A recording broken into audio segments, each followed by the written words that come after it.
All right. I say we are back. Judd'z Budz episode. Reading. 185.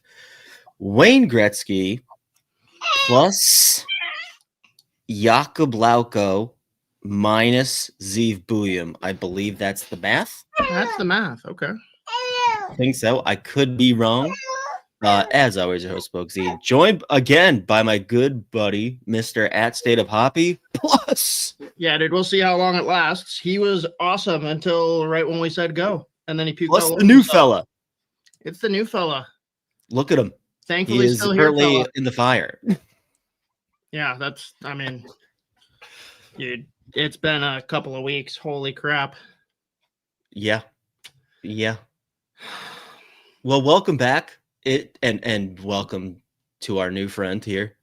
How are you? How we been? We've been brutal, but it's been a lot. Doing okay now. And I mean, I've had a couple of people like reach out and ask because I was on hiatus longer than expected, and also just like completely disappeared from Twitter for the last like 3 weeks. So a week from the end of October, we welcomed little boy number 2. And he was super happy and super healthy for the first week. And then on Halloween, we had to rush him into emergency surgery. And that happened because apparently his intestines were twisted. That's the simplest way to put it. We'll just say it was bad enough that if we were an hour or two later, who knows where we're at.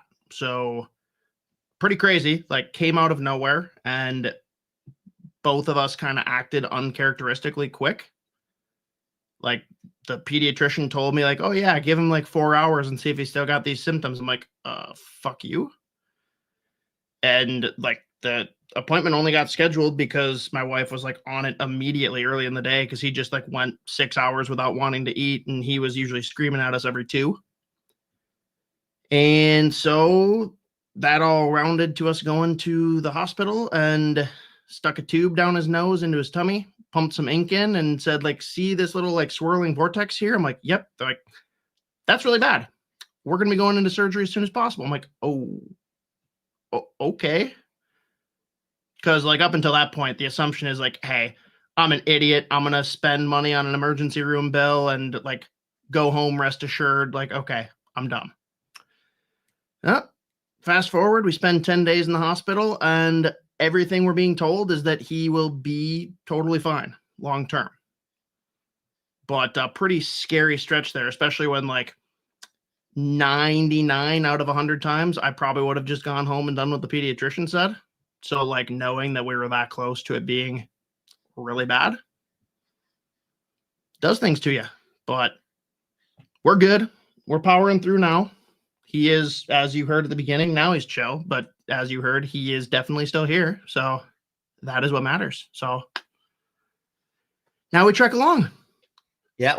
And it's incredible to have you back. And obviously I didn't want to say anything before you had a chance to come back with anything, but anyone that I appreciate curious what was going on. That's what was going on. And I like that he was getting vocal there, and then you started saying what was going on. He's like, yeah, tell them how badass. Tell them about what's going on. Yeah. What's crazy too, because of how old he is, like 1, he won't remember it. 2, he's got a scar that's like half of his stomach. By the time he's like in high school, it'll probably like not even exist or just be like this little thing. So it's kind of funny. That's weird to think about. He's gonna literally be like just gonna shrink up. Oh man. Buddy's back. He's here. Poppy's back. And we got sleep, so I'm on your level now. I'm averaging like 2 or 3 hours a night, so yeah, we'll be on the same brain power. Yep, and I am continuing to get somehow less and less sleep as the weeks go on, and there it is, 3-0 Carolina over the Bruins. What a shit kicking this has been, but that's all right. If you're gonna get shit kicked by anyone, that's probably them in Colorado right now are probably the teams you want it to be. Yeah, I mean, we're playing with the house. Oh, good, it was Taylor Hall. We love Taylor Hall, so that's fine. I mean, we're playing with the house's money right now. The fact that the Bruins are even remotely close to where they're at's a miracle in the first place. But This isn't a Bruins podcast. It is a hockey podcast. It is a Wild podcast. Hockey. And we can start with a little Wild talk real quick before we shift mostly into prospect stuff, though. Can I ask like one NHL thing just because it's like really bothering me right now? Yes. No. Is Seattle for real? I can't imagine so, but that's every bone in my body. But dude, straight up, Greg Wyshynski said it on the sheet. He's like, Seattle is for real. I'm like, wait, what? Come again? All right. Well, you know what? We had this on the outline a little bit, and I was like, let's just do Wild prospect draft. But like, we can dip into this for a little bit. I feel like that's the case with like 65% of the league right now. Like, if you told me a week before Thanksgiving, the Pacific Division 1, 2, 3 would be the LA Kings, Anaheim Ducks, and then the Seattle Kraken, with Vegas in a wild card spot. Edmonton just outside the wild card, and then Vancouver, San Jose, and Calgary occupying 3 of the bottom 5 teams in the West. I would have said that you were high. But like that bottom 3 is believable. The rest of it, yeah, specifically Calgary is, my God, are they horrific. And I mean, Vancouver, tons of injuries. San Jose is like still playing really fun hockey. Specifically, like Celebrini is just all I talked about this last week with Aisha. Like, Celebrini is legitimately one of the best players in the league already. Like, he's unbelievable. He can literally do everything. His shot's a weapon. Like, just thinks the game fucking 4 plays ahead. It's unbelievable watching him play. But I mean, it is like the West is very weird. The East is somehow even more weird. But the Pacific Division is just blowing my mind, specifically like Anaheim, Seattle. I thought LA was going to be decent. I didn't think, again, that they'd be in first place a week before Thanksgiving, or the week before Thanksgiving. And like, I mean, Vegas is sputtering the last 10. They're 3-3-4. Edmonton is just I don't even know what to do with them. But I don't even care. Like, as long as they're in sniffing distance, they'll figure it out. Yeah, I would imagine by Christmas it is looking a lot closer, if not pretty close to what we were like, are on the money, what we would have expected. The Seattle, like, I don't believe in the roster. I don't. Is Lane Lambert that guy?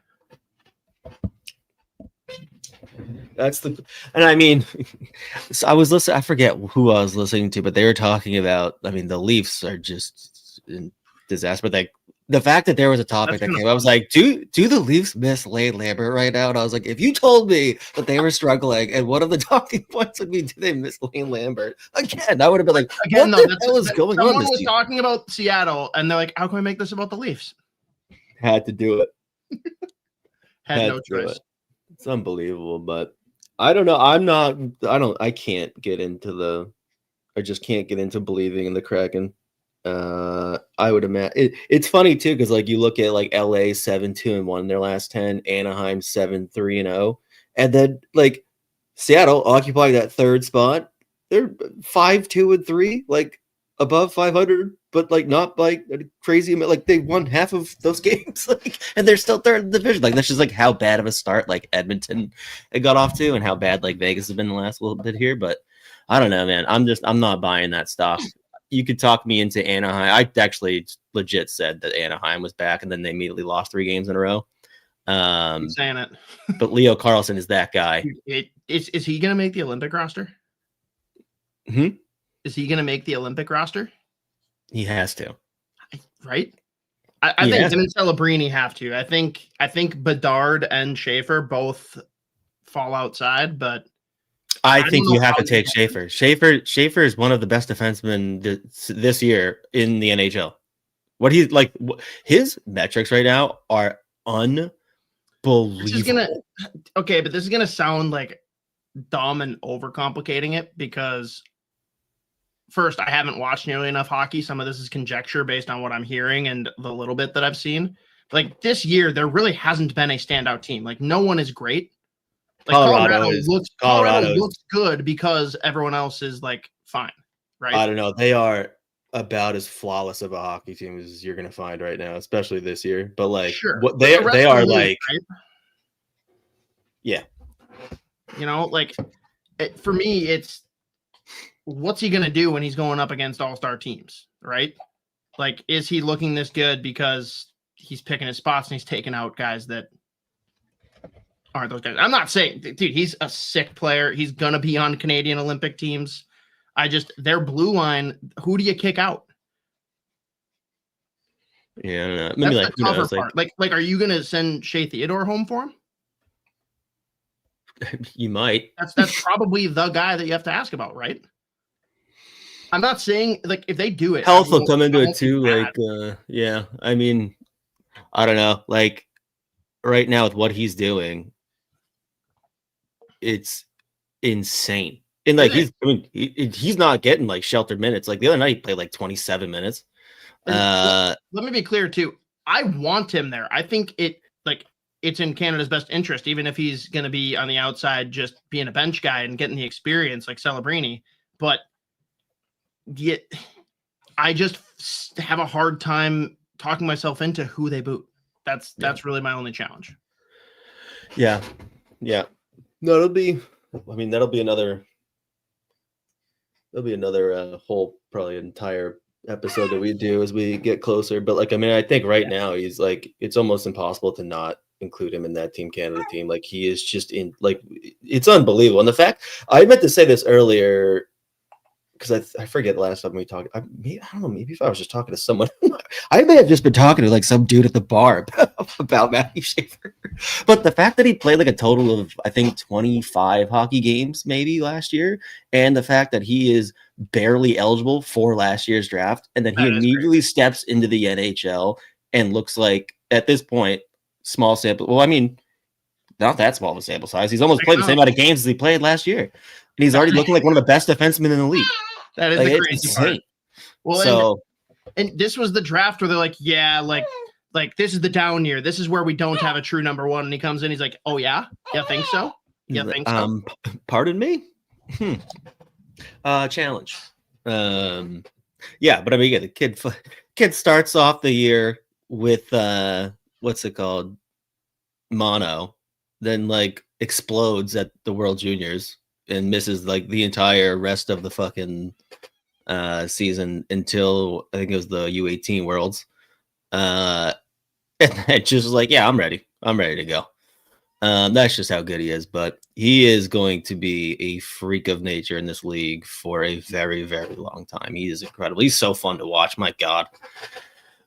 But anyways, that's about the extent of the NHL talk we really have to do. No, I think that nailed it. But shifting to the Wild, since last Monday, they obviously had another OT loss against San Jose, but then beat Anaheim 2-0, and won last night in overtime against Vegas. Very tough stretch of games here, but what are they now? They've won 6 of their last 8 games, including like an OT loss and that 4-3 loss against Carolina. But looking better. I mean, a lot more positives than like 3 weeks ago. And I mean, like, is Marcus Johansson gonna get another contract? Yeah.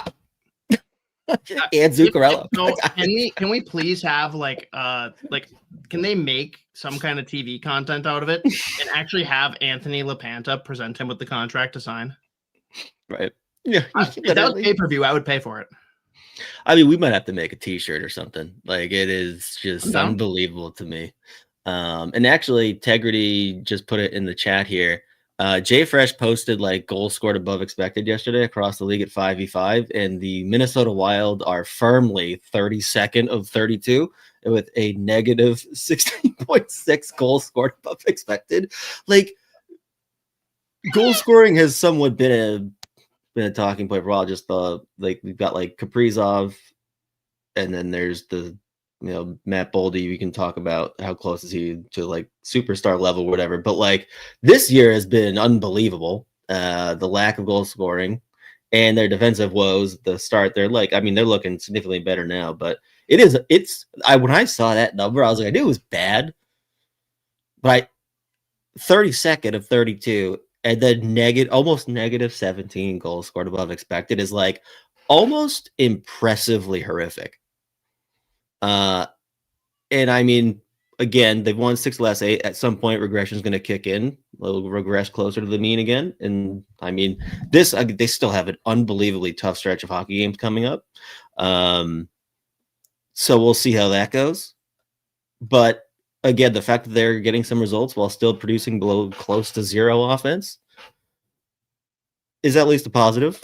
But I think one of the biggest, if not the biggest, talk about right now is Jesper Wallstedt and the start to his year. Specifically, the last 2 games he's come in, pitched 2 shutouts, including the game against the Ducks.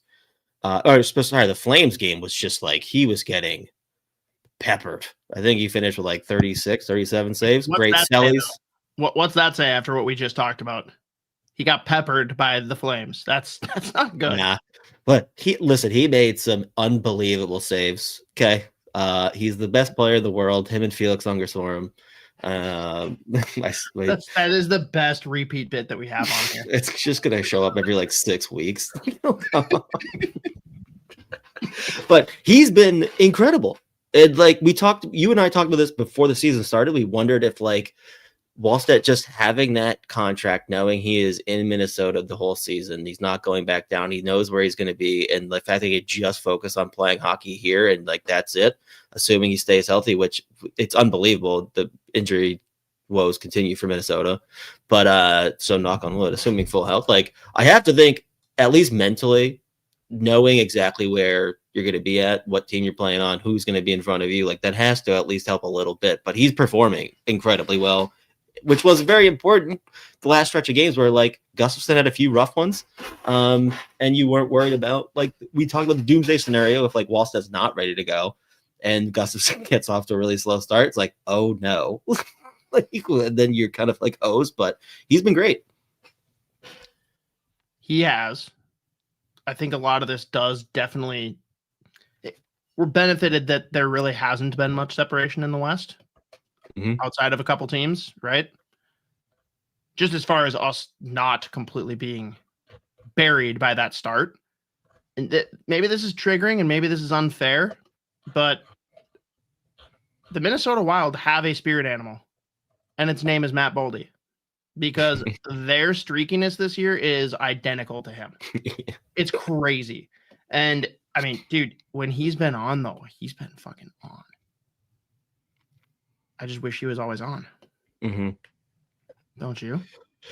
Yeah. And I mean, I think me and Ish talked about this like 2 or 3 weeks ago with Zuccarello coming back into the frame. Like I think a lot of like the lack of offense to just season like in its entirety is just the fact that they had like no Zuccarello, just like for whatever reason, that one guy in your top 6, like it really like they were shuffling lines constantly, and it just felt like they never really got off. Like, I mean, they were so fucking reliant. It's like, Kaprizov and Boldy, just go nuts. So is it as much that Zuccarello like in a vacuum was out, or is it just that Kaprizov's running mate was out, so they had to put Boldy with Kaprizov and they couldn't split those two? You know what I mean? Right. So I mean, I think it's more so just the fact that you've got now like a 2, but again, they're gonna have to get healthy or stay healthy. But like, or actually no, now Rossi's out. So right, but like perfect example. I was saying out, like I think that's less of a hindrance because you can at least keep Boldy and Kaprizov separate. Zuccarello mandated that Boldy gets thrown up, and now you're a one-dimensional team. Right. Yeah, and I mean, do we know how long Rossi's out? I don't remember if it was week to week, maybe. I can't remember what the actual update was. I can't remember if it was like 2 to 3 weeks or 3 to 4 weeks or it's week to week. I can't remember. I don't think it's anything like super long term. I mean, he got hurt, came back, and then like got hurt again. So I don't know. By the way, Steady Eddie, he just like continued to produce like while they had their injury problems. So it's just very funny to me again that we've had the drama with him in the offseason. He's just like, I'm going to keep doing the exact same thing that I've been doing since you let me play regular games and let me play top 6. Like, he's just going to do the same shit. But obviously that means he's got this injury bug. So we'll see. I should have looked up what his actual timeline was. It would have been very easy to find out. I just did not do that. But either way, like just going back to like the offensive, just once Zuccarello came back, I think just like firmed up your top six. And like you said, you could separate the only two guys that were really giving you like, it was insane. Like the reliance on the power play, which I'm not used to saying that ever. And then those two, oh, there you go. He's on IR for this game. So there you go. But that was really all they had at the start of the year. And I mean, God, somehow like Zach Bogosian going down was like the demise of their defense because he was the only one consistently playing well every game. Like that's a problem. So like insane combination like that I couldn't possibly have seen coming in the offseason was just like it was like an unwatchable product at one point. Well, think about the two players that people were yelling about the most this offseason, Bogosian and Johansson. They were like, we're going to be two of the best players in our position to start the year. There you go. But before we got off of that tangent, we were talking about Volstead. I think even more so than just winning games, and obviously like getting 2 consecutive shutouts, the saves that he's making, he's doing the exact, like he's playing the way, or he's making the saves that we talked about for years, like when they first drafted him. It was he's always in the right position. He kills plays when you need him to. Like if there's an extended offensive zone time for the opposition and they get a shot on net, more often than not, he was like gloving it down, freezing the puck, letting them change, all that.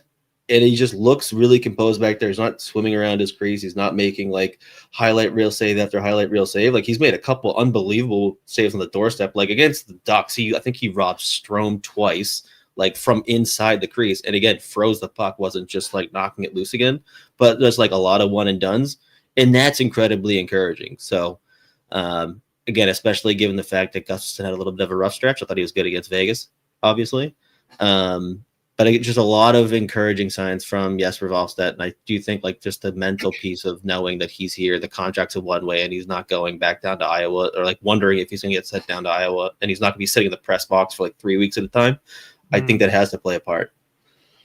I think it's nice too for the team. And like, this is obviously like small peanuts, but he has the vibe too about him. Like it's not the same by any stretch as Marc-Andre Fleury, but like Fleury's out and then this kid comes in and he's doing the full out fist pump sellies. Like, let's go. Like that's what the team needs on top of just looking back and knowing they can rely on whichever goalie's in net. Like that's huge. Yeah. Especially with a depleted roster. Inject his fucking post-win celebrations directly into my veins. I actually had one person bitch to me about it because I just stopped the puck. And I was like, he just did like 37 times and the game's over. I'm like, what the fuck do you want him to stop now? The game is over. Stop the puck. Build me a bicycle, clown. Get back in the hallway and have someone throw a tennis ball over your head at the wall behind you and keep playing. Just keep training in the hallway until the next game starts. But either way, Wallstedt, love to see it, and hopefully it hopefully it continues. And like assuming Gustafsson gets back to what we think Gustafsson is, like for this year and next year, you've got 2 legit starting goaltenders at like what, under 8 million or under 9 million. That's nice. I mean, if Wallstedt continues, I mean, we'll see what that. But we don't have to worry about that. We do not have to worry about that. No, we don't have to think about it. It's just going to come up later. Because if we say we don't have to worry about it, that's when we have a problem. True. It is a crisis. We should be panicking. I'm screaming, crying, throwing up as we speak. But yeah, no, we don't have to do that. But only other wild thing I wanted to touch, or well, actually, that's not true. We did have a couple other things. This will be a real quick one. If they lost against Vegas, I probably would have decided not to watch another game ever again because the man, the myth, the legend, Yakov Trenin, finally, just barely put the puck in the net. He has a goal, and it is time to party. The cup watch is back on in Minnesota. You know what, though? Let's be... I love everything you just said. It's very fun. But fourth line has looked good. Yeah, dude. That's the thing. Fourth line has actually looked good. Yeah, he's been a confusing, or not confusing, but like a tricky one to really like talk a lot about like super positive, super direct. Because I think like that fourth line and just like the way that he plays, and again, like the pace is significantly like it's noticeably different than it was last year. Like he looks faster than he did last year, but they're just making a ton of little plays. I mean, he's what, second or third in the league in hits. I mean, he's crushing guys. They're effective on the forecheck. They're turning pucks over, and like it's just like when it's always tough when you have a guy that you signed relatively long term. He's making over $3 million. It's like you probably want more than like one goal through 20 games or whatever, but at the same time, like that fourth line, that's like giving them the energy. It's like they're playing effective. It's just you need more offense, obviously, especially when you have at 5-on-5 the fewest goals scored above expected. But I mean, I guess they're not really relying on them for that. But I don't know. It's like a weird one to try to like analyze, I think. I'm most curious because like I think we're seeing what we want out of all three players. Foligno, Trenyan, like it is what it is. Yurov, do we feel like this has been enough to insulate him and like give him some confidence? Now let's throw him up the lineup, or like does he need to be playing with these guys for a little bit to really just slowly work him into comfortability in the league? It's tough because I just don't think you're gonna get a ton of what you want from Danila Yurov if he's playing fourth line minute. I mean, he was it last game against Vegas. He played with Ogren and Hinestro's on the third line since there was with the injuries. But I mean, he gets the assist on that Trenyan goal, which by the way would have missed the net by like 3 feet. It's just he knocked it off the skate at one end, which is also very funny that's the way it went in. Which sometimes it's all you need. He's gonna go to goal scoring streak now, obviously. I don't know. I would like to see him just given more responsibility. Like I don't like. I mean, he played 13 minutes last night against Vegas. I think that's fine. I just want to see him on the ice in like more offensive situations. But I don't know. It's kind of like tough to. I think they've got a lot of decisions to make with how they want that third and fourth line to shake out. Because I think like even like Ben Jones is giving you good shifts too. There was one against Vegas. I was laughing because he made a great play to like knock the puck down and then like went to go like do a little like baby sauce. I think it was to Hinestroza, and he just like hit him in the chest. It's like, oh my god! It like Hinestroza again like put it down and almost scored. But it was like just like a little play like that. It's like okay, there it is. But you're getting good shifts out of Ben Jones on that fourth line. Again, I'd just like to see Yurov elevated a little bit. Yeah. But I don't know. It's kind of, I guess I think, I mean, realistically now with Hartman out, like he's going to get that. He's going to get more shifts. And again, he jumped up, like, I think he was averaging like 9 minutes a night, 10 minutes a night before. Obviously, he's last kind of night, been Russo's punching bag. Yeah. I mean, I think anytime a player like him has a whole lot of hype, I mean, we've seen this before with so many of these prospects, though. You know, it's the same thing with like Ogren, the first like 19 games of Marco Rossi's NHL career. It's the same thing. Like sometimes they just get big pigeonholed up. I still think Yurov makes a ton of little plays that obviously don't end up on the score sheet. Like you can see that he's played a ton of pro hockey. So I mean, I don't know. Like even like Liam Ogren last night, like obviously I didn't notice him a whole lot, but I looked at the stat sheet again. He finished with like 4 or 5 hits. Like I remember a few takeaway, like. But they're just not really utilized, I don't think, like a ton on this terms of like being relied on to like produce offense. At the same time, like it's kind of hard when you have no offense coming. Like you desperately need your top 6 to win. So like they're gonna get all of those minutes. So I don't know. So last thing for the Wild that I have, which you guys, that if you have anything else, we can certainly keep going. But Yurov Buium on 2 fronts. Mm-hmm. First, small sample. How do we feel about the Buium Faber experience? I'll run it. I think Buium just is like getting slowly better. Like he's looking, like specifically some of the decisions he's making when he's not just like flying around up and down the ice at free will. Like, I mean, there have been times where he's like, I am going to lead this rush. Like, brother, you don't like they didn't have the puck at the beginning of the year. Like he was just looking to go. I think it's looking a lot better now. I think he's like showed a little bit more maturity as time goes on. So I'd like keep running it. I also just like, this isn't about it, but like keep playing fucking Damon Hunt and give him more minutes. He is an NHL defenseman. We got the pairing we wanted. I am obsessed with We the begged fact for that it. Damon Hunt and fucking Yurov are playing on like a lot of nights together. I desperately need that to be a thing. It is very funny watching people like great bit. learn that that's a thing though. Like as it happened, like people started posting. People are like, "Wait, what?" It's like, yeah, we've only been talking about this like since the trade happened. I've been desperately needing it. But I want Damon Hunt to get more minutes. I think he's just looked really good. He looks like a really reliable bottom pair D-man. So he's reliable and he just can do something with skating that half of the blue line can't. Again, that's why it was very, very, very fun watching the Moose Jaw Warriors when it was him and fucking Matejchuk. F1 and F2 on the forecheck. I'm still sad that never like came to be a thing. That's the only reason that he should still be in Columbus. We're gonna make this happen. Somehow all those two and one for one. Yes. Oh man. Okay. I'm down to keep running that pair though. Buium in favor. Okay. The other thing on Buium, which is way more important, explain to me like I'm 5. Why the fuck is anyone besides Zeev Buium on the first power play? For the love of God. Yeah. I can't. And like maybe he did something egregious that I missed, or like Hines has some relative that Zeev Buium is wronged in some way. I don't know. There should not be anyone else running that first power play because no one else is capable. Yeah. I mean, I think I would assume that it started just because I think Russo said this a couple of weeks ago when it was like we were wondering, like there was speculation, is Buium going to get sent back down to Iowa to play the right way? But he's like, he plays 5-on-5 like it's power play, like he's just running around like.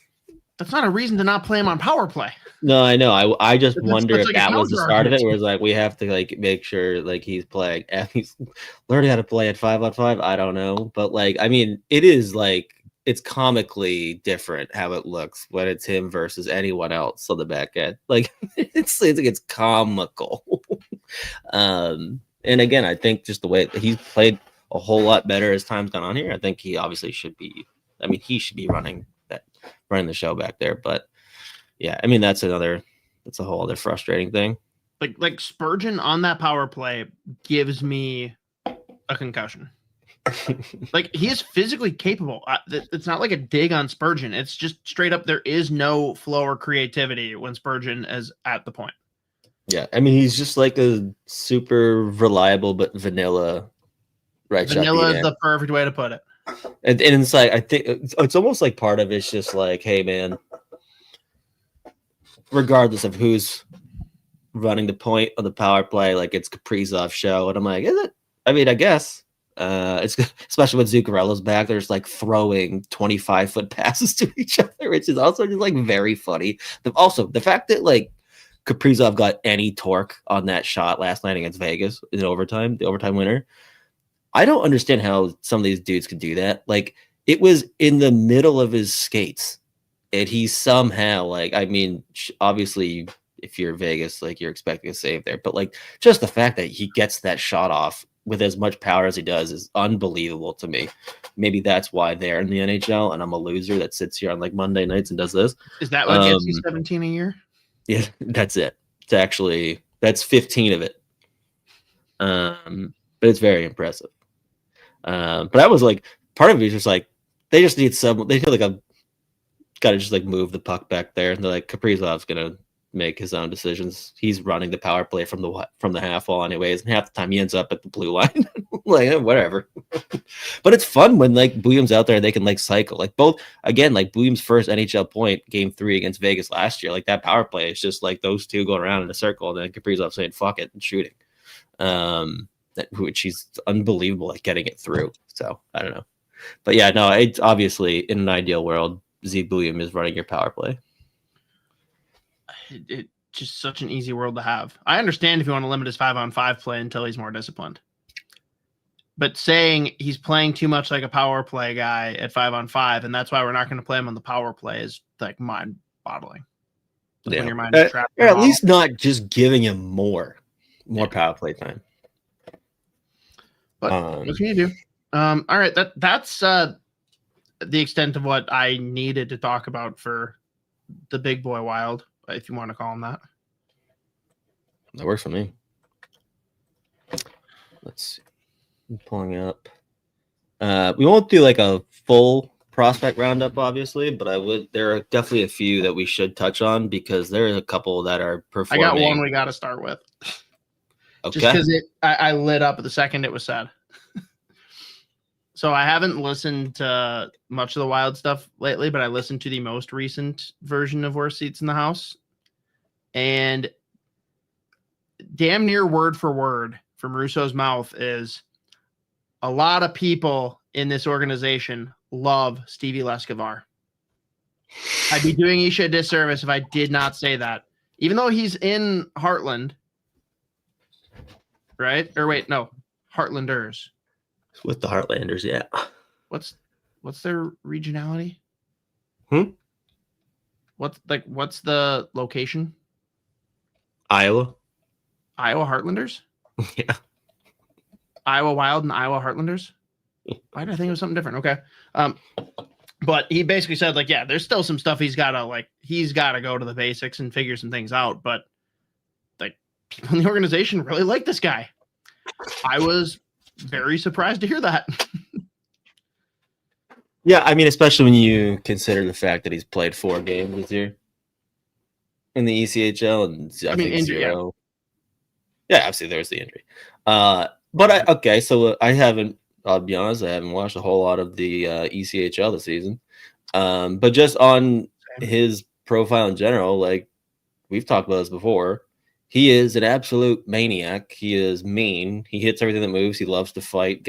Obviously racks up the penalty minutes in the OHL.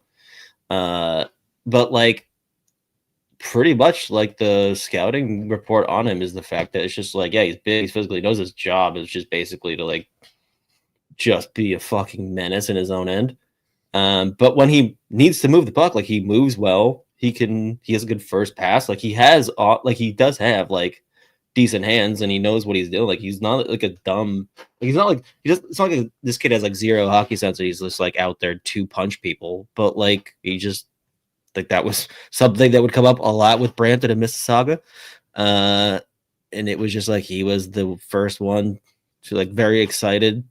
In Logan Couture's words, oh, those must be new gloves. New gloves. They came off pretty quick there.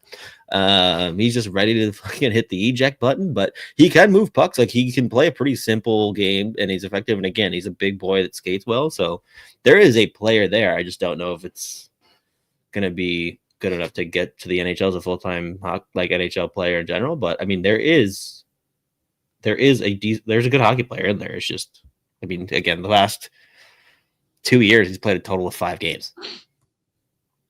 Doesn't help. Given the injuries. So, but yeah, I did not know that. I did not know that came up. I half pay attention a lot of the time when I'm listening to a podcast. It's just kind of background noise, and that one just like that was like a record scratch, like rewind, re-listen, like whoa, okay, that rules. That's awesome. But just a few players to touch on here. I mean, Saturday, Adam Banach once again, just a monster game, 3 more points. I mean, I don't have a whole lot of new stuff to say about him, but he's up to 34 points in 19 games. And if anyone has the ability to watch the Brantford Bulldogs in the OHL, that team top to bottom is one of the most enjoyable products I've ever watched. Like they have so many guys that I love to watch play hockey. They've got one guy who we'll talk about next week for the NHL draft. Actually, they got a couple. But Caleb Malhotra, he's having a really nice draft season. They got another defenseman who's awesome. He's probably at this point, probably Malhotra sounds like an outside shot at World Junior too now. Mm-hmm. I would not be surprised. I just learned this. I think it was, I just caught up over the weekend to some of Jeff Merrick's stuff, but do you know who the owner is of that team? Hmm? Do you know who owns that team? Not like in a, like like, oh, you got owned. Like, no, like financial stake owner. The boy in the NHL who is only there because his parents have money. Oh, the Hypens, yeah. I did not know that. That's a way more fun wrinkle to like how we're clearly going to be following this team all year. Yep. Oh, now it's going to have to be. But, well, I mean, you got to imagine their facilities are immaculate with all of that mommy and daddy money. Obviously. Yeah, they just moved. Last year was the first year. Brantford. They were the Hamilton Bulldogs before. But again, I mean, strongly encourage anyone that's able to watch. If you can watch OHL hockey, if you can watch the Brantford Bulldogs play, they like every game is very fun. And like specifically guys like Banach, O'Brien on that power play, like it's a joke. It is an absolute joke. Obviously, Matt Holtz is playing really well, so he's tail end of my first round, which again we'll talk about next week. But so just going back with the Minnesota Demir, Banach continuing to just torch that league, doing exactly the things we were hoping to see from him this year in the OHL. So that's always great. But a guy that every time we talk prospects, I'm going to bring him up because he just had another very fun. He played 2 games this week, North Bay Battalion. Lear Mamedovsky is going to be an NHL player. He's going to be a very fun bottom 6 guy with legit skill. But like, even I was watching a game last night where he put up another goal and an assist. So he's now up to 12 points in 19 games, just ripping shots. I think he's averaging like 7 or 8 attempts a game at this point. But I forgot. God, I wish I wrote down exactly how the announcers described him, because they were talking about him, and then he somehow created a turnover and just turned on the jets and was like, within half a second, he was 8 strides ahead of everybody. But they were just like, he's big. Basically, they're like, he is described as like a rocket ship. He just does not stop moving, and he moves at 1,000 miles an hour, and he hits everything that moves, and he's got some legit hands. And then he did the exact thing that they were talking about, like while they're talking about him. He is so fun. I am terrifyingly high on the future for Lear Mamedovsky. I think, again, not going to be a guy that you're going to see in Minnesota like next year, the year after. This about a month or 2 ago. Well, he kind of came on the team out of nowhere last year. But he is just like, again, he is flying around the ice, throwing the body around on the forecheck, turning pucks over. And I am loving this season how he is just looking to rip the puck on net. Again, finishes last night, second star of the game, 2 points, 8 shots on goal. Also had the shootout winner, which was a nasty shootout goal. He is just so fun. So the last 5 or 6 games, he has just been on a tear. Even when he doesn't show up on the score sheet, like North Bay, I think they're right down the middle 500 team, but like he stands out pretty much every shift he jumps over the boards for. Like, he's doing something. It's high event hockey. And I think obviously long term, there's going to be some refinement to his game overall, but definitely one to watch like mid to long term as far as like developing the prospects. But he just looks, I can just like picture him and Stramo playing on like a 3rd or 4th line together, and it is like absolute fucking chaos. How good is Michigan State? That's going to be one of the guys that we're going to have to wax. All right, well, then let's rewind quick. Banach. Way too early to say, but like, let's just say this season keeps going the way that you think, expect, hope. Is the move for him to do another year in the OHL, or like, is this a guy that should be looking to play college? I mean, I have a feeling if he went college, he'd probably be a one and done. Well, like most of the guys from the CHL are. I don't know. Bradford's a really, really, really good environment. Like that, even. So the answer is depends on how many guys leave. Yeah, like if it's like Medicine Hat. if it's a medicine hat situation, obviously, like looking to play, if you can play college hockey, I'd probably say that's probably the move. But Brantford's just a really good environment. Again, like they're going to have guys there next year too. Like they've got a couple draft prospects and then some guys that are overagers that'll still be there next year. He's not a guy you'd consider for AHL, right? Not next year. No, he could probably do one more year in the O, or if he goes to play college hockey, then you probably look at him like not next season, but the year after for the AHL. Just like again, he's already played pro hockey. It'd also be very fun if he went to college, though. Now I think about it, played pro in Czechia, went to the USHL, went to the OHL, then played college hockey. That's quite the circuit. I mean, was the original plan to play college hockey if he went to the USHL? I don't know. I can't remember. Wouldn't one think?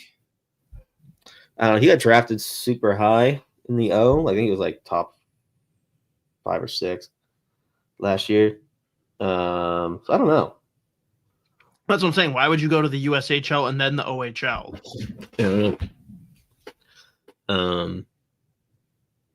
Right. Yeah, there you go. Second overall. Back on track. Sorry, I just had to I'm very curious with a guy of his stature. Like, what is the correct path? Yeah. Again, I think Send him to Vermont. You want him to go to Vermont? Well, it's Marty St. Louis. Yeah. Just follow that path if you could. Just go down that. If you could develop like Marty St. Louis, we'd appreciate it. Shouldn't be. Was that hard? Yeah, but then you have to hate him when he ends up coaching Montreal Canadiens. Yeah. God damn it. Tough. I just can't hate him. God damn it. Oh God, that really just sent shivers down my spine. So thanks for that. But those are the two guys of the CHL I wanted to touch on. So going to college hockey though, Charlie Stramel. I mean, I don't really know how much more we could even say about how fucking good he's been since getting to Michigan State. But like last week, they go up against Penn State, or last weekend. Obviously, tons of hype. The game's a fucking murder fest. Charlie Stramel was the best player on the ice for both of those games. Points in both. Actually, did he get a point in that first? Didn't he get 3 game on the weekend? This past weekend, and then he got 3, I think, last weekend too. But I can't remember if he factored in. Yeah, that was it. He didn't get. So they won 2-1 that in overtime. I think overtime in the first game against Penn State, and then he put up 4 points in the 5-0 drubbing. And he is just a monster. And like the point, like the assist that he's getting, some of the passes he's pulling off, like against, like off the rush against Penn State, some backhand sauce, did it again against Notre Dame, like turning pucks over, creating offense himself. And then he obviously this weekend against Notre Dame, 2 assists on Friday, another assist on Saturday, a couple shots on net. Was closer to 50% for the faceoffs, or over 50% for faceoffs as well. And he had a block shot. Like he is just, it's very funny to me that he's different line mates this year, completely different players than he had before. And he looks just like he is doing exactly what they need him to do. And he even, like, again, we talked about the fact that we wanted to see him play with more pace, like continue making plays at high speeds. He's doing it. He looks like his skating's improved even more. I was listening to Chris Peters and Cam Robinson talk about Michigan State in general. Nightingale, all of the players are like fully bought in. They also have like a world-renowned like strength and conditioning guy that's been there forever. And someone like Porter Martone in like a month and a half put up like 25 pounds of muscle. It is just like a freak of nature. And it's funny, he's putting up crazy points. And some of the goals he's scoring are ridiculous. Imagine that I formation forecheck. Martone and Stramel. Was those two playing with oh god damn it. Oh my god. What's the kid's name? Whatever. They're 3 completely different hockey players, but like both like Martone's the big criticism of Martone. Yeah, Russell. The big criticism with Martone coming into the draft was just like if he wants to physically engage and he's like up for the game, like he is an absolute menace. He's unstoppable, and he's going to score four goals, and he's going to run you through the glass, and he's going to finish with like 13 hits. So it's just he takes so many games off. He's fully bought in, and like he's had a few games where he looks more like a passenger, but he's still scoring goals because Stramel is just legitimately everywhere. but the three of them have just like made this incredibly fun line to watch. Russell's got a ton of skill, and he also plays super hard. He can chip in offensively too, but like they're just a really, really solid trio. And then you've got this third line for Michigan State of Riker Lee, Eric Nilsson. Mateo's boy. In the was it Ministo? Is that the finisher? Is he playing with? You would think I would have had this memorized by now. But the Riker Lee's pulling up. He's going SportsCenter top 10 mode. Like he was against fucking Notre Dame. He was going in on this like solo rush. He chipped the puck up to himself and then knocked it back down, put it between a kid's legs. And like unbelievable. But Michigan State by far and away best team in the country. And like we knew that coming in. Like it was them and maybe BU in that discussion. Yeah, BU's been college hockey has been in the blender besides Michigan State. Yeah. No? Yeah. Yeah, I mean fucking Duluth is what, third in the country now? I didn't even check today. Shit, they were what, like 5 last week? Yeah, I think they were either way. I think they were 3. Good for you, Veach. Yeah, they are putting up insane numbers too. No, that one line is putting up insane numbers. Yeah. You know that they're doing well when Jesse Marshall posts something being like, Zam Plant's good. Yeah.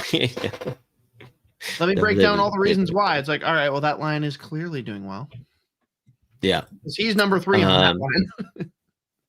Yeah. But either way, before I strip or go too far away, again, Charlie Strand with 3 more points this weekend. He's got 5 goals, 8 assists for 13 points through 10 games. He's playing right around like 19 minutes a night. 6 block shots, and he's winning just over 50% of those faceoffs. But he is looking like the player that they drafted in the first round. Like we're getting since he's got to Michigan State, like he is just being the player that they were drafting, which is obviously incredibly encouraging. I think we were all in the moment shocked. Immediately, you and I jumped into the defense. Wisconsin was tough. The second he said he was going to Michigan State, we were very optimistic and hopeful. He's better than I expected. I didn't think this wasn't the best outcome that I had envisioned. This is beyond that. So I'm thrilled for him, thrilled for the Wild, thrilled for our boy Judd.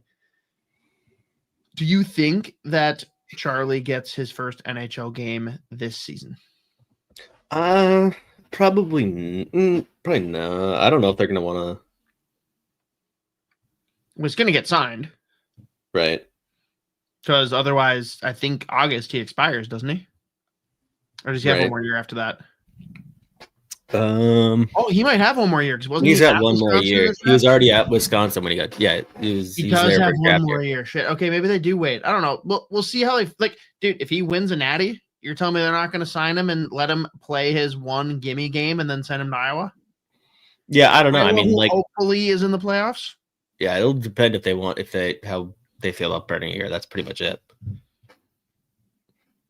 But I mean, regardless of how far they go, like he looks like a kid that is going to be ready to play pro hockey. Yeah, I don't know. I don't know if we want to risk it. I don't know if we want to. I won't put hang that it. evil out there. I won't hang it. It'll never be in the background. Maybe you're right. Maybe he's going to get one. He does get one. Just does not show it. If we get enough donations here tonight, I will buy a Marcus Johansson jersey and give you all your wish. Then to lose every game, they'll never score another goal again. He'll be gone. He'll be. Oh man. Oh man. But yeah, Charlie Stramel. Fuck yeah. Yeah. All right. Moving on, another guy who I was very curious to see what he would look like this year, and really the team in general. Rieger Lorenz in Denver. Wow. First of all, Lorenz is playing unbelievably well. I think he's got points in 4 straight now. This weekend they went up against Colorado College, 2 incredible games. They won both 2-1 in overtime, and the game 1 3-2. win in the second. He had assists in both games. The assist on that in the first game was a backhand in overtime. +2 in that game, +1 on Saturday. 3 shots on net. Took 2 faceoffs. There you go. But again, like a lot more of what we talked about like last year. He's being asked to do pretty much everything. Like any key situation, he's going over the boards. Like he's killing penalties. I mean, like he's already. I think he's got at least 1 shorthanded goal this year. I think maybe not. But he's on that power play. Games are late and close games. He's over the boards. He's on the ice. He's making plays. He is like, again, he has an absolute Howard server shot. I'd like to see him put in positions more to use it, but he is just doing everything that they're asking to do. And we're seeing the points now. So now he's got 9 points through 12 games. Off the top of my head, I can't remember how many points he had last year, but it wasn't much more than 9. Again, was pretty much out there in every key situation, but just like the offense, like the counting stats didn't really reflect like his overall play, but he's noticeable right now. Denver's very fun to watch. I think he's 3rd or 4th on the team in scoring now. I mean, they're kind of getting points from up and down that lineup, which was pretty much how they're going to have to get it done this year. They're going to have to do it by committee, and they are. I know who their coach is. Am I a moron for like being shocked that they're ranked 3rd in the country right now compared to my preseason expectations? Let's be clear. Yeah, I think we were wondering. It was going to be a situation, I think, where it was like, if Denver this year continues to just be one of the best teams in college hockey, like hits the Frozen Four, like hits the tournament as like a top 5 team, the fucking contract that David Carl is going to get when he decides to go to the fucking NHL might double, and it was already going to be an insane bag. Like they're just going to give him a blank check. Like he'll like get the Leafs Babcock contract at this point, which is insane. Not like people forget how freaking young this guy is. Like no one has done it at this age. It's crazy. Mm-hmm. I'm in like, you look at the teams. I hope he never goes pro. I hope. Yeah. And like, I mean, I know that there were some people talking about like, well, their strength of schedule has been shit up until the last 2 weeks. They fucking doubled up Western Michigan, and then they just doubled up Colorado College. Like they're legit. Like they roll 4. They were getting tons of offense at the back end. And who's the goaltender they brought in this year? But he's been unbelievable but that was my biggest thing is like they lost their top scorer, they lost Buium, and they lost their stud goalie. I'm like, they'll still be a good team. I don't think that they're a top like 7 or 8 team. I figured they'd be like hovering in that like 9 to 12-ish range, and I was very wrong. Very wrong. Yeah, both of their goalies. So you got Quentin Miller. He's 7-2-1 with a fucking 942 and a 1.58 goals against. And then the Paxton kid, I think he's only started like 2 games. Yeah, 2 games. He's got a 943 and a 153 goals against. Like they're just getting the goaltending. They're also doing a whole lot of work in front of them, but like they've been called upon a few times like last couple weekends against like Western Michigan and Colorado College, and they've come up big. I mean, it helps your goal. Like everything's just going right. Liability like Buium. So yeah. No power play for you. You got to focus on your defensive game. But I mean, like pretty much everything's going right for them right now. I gotta see what their next few weekends look like with the schedule. Duluth is 4, to be clear. They're 4 now. 3 and Denver's 3. Yeah, because I think Duluth lost 1 this weekend. We'll see. We got Arizona State, then Minnesota, then Miami and St. Cloud and Maine. They play Western Michigan again. So like they've got a tough schedule. Just a 1-y against the Gophers. Yeah, just the 1. Who that's what we're gonna talk about next. But either way, yeah, we'll talk about that after. We're gonna make that a separate segment so I can throw that into fellowship once we're done with prospects. So save Jimmy. Okay. All right. Anyways, that's Rieger.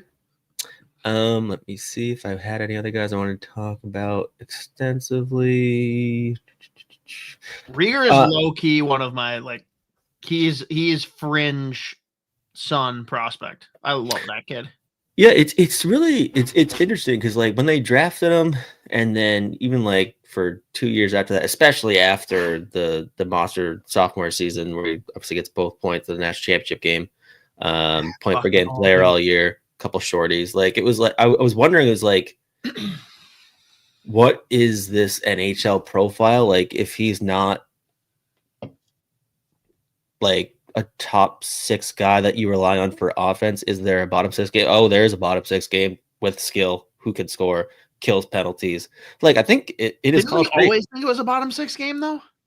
It was like, can he has it. It was just like Or junior was it more hockey. middle 6? He was playing like well, yeah, with the overlap. It's like the I'm third. hoping we get into Pronman's overlap.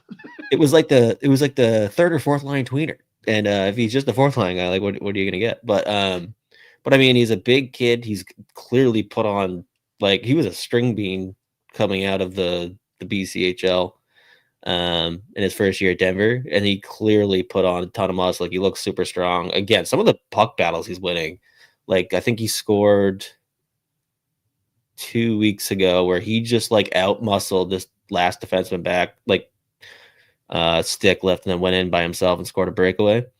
But like, he can just give you a little bit of everything, but he's got some offensive pop to him that, like, he just looks like a really, really solid, like, future third line option that can give you goals, produce offense, but like, he's killing penalties and he's just a monster. So I am really, really high on the kid, and I love how he's developed in Denver, even though I still would like to see him like get thrown into more offensive opportunities. But I mean, right now he's making the most of what he's got. So really, really intriguing prospect. And again, interesting to learn that like that sophomore season, like he was having phone calls with the Wild every week, which I would assume hasn't stopped to be like, yeah, all right, we're done now. That was just the sophomore year thing. We want to talk to you every day. Fair. Only other notable thing I wanted to mention, actually one real quick one. Ryan Healy is looking very fun again at Harvard. Harvard's 4-1 now, 3-1. I talked about this last week. The fucking goal that he scored against, I think it was Princeton.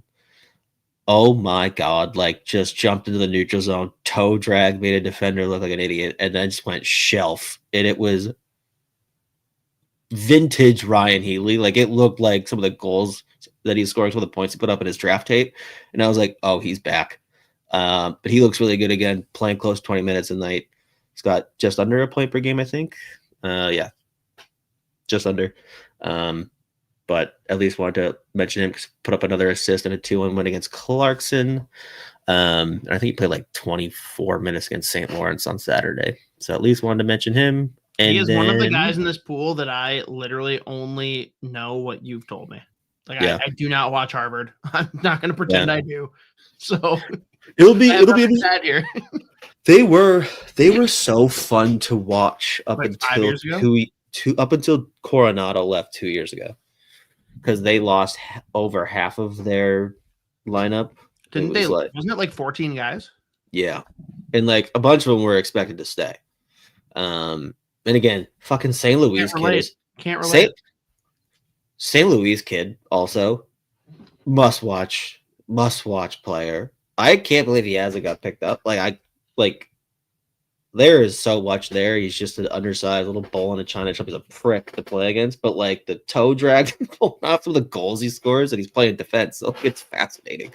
But it's like if you put Marty St. Louis on defense, it's just like it's the same thing. But how tall? Same height. Yikes. Mm-hmm. Ask the Montreal Canadiens. That can't work. I think he's got an inch on his head.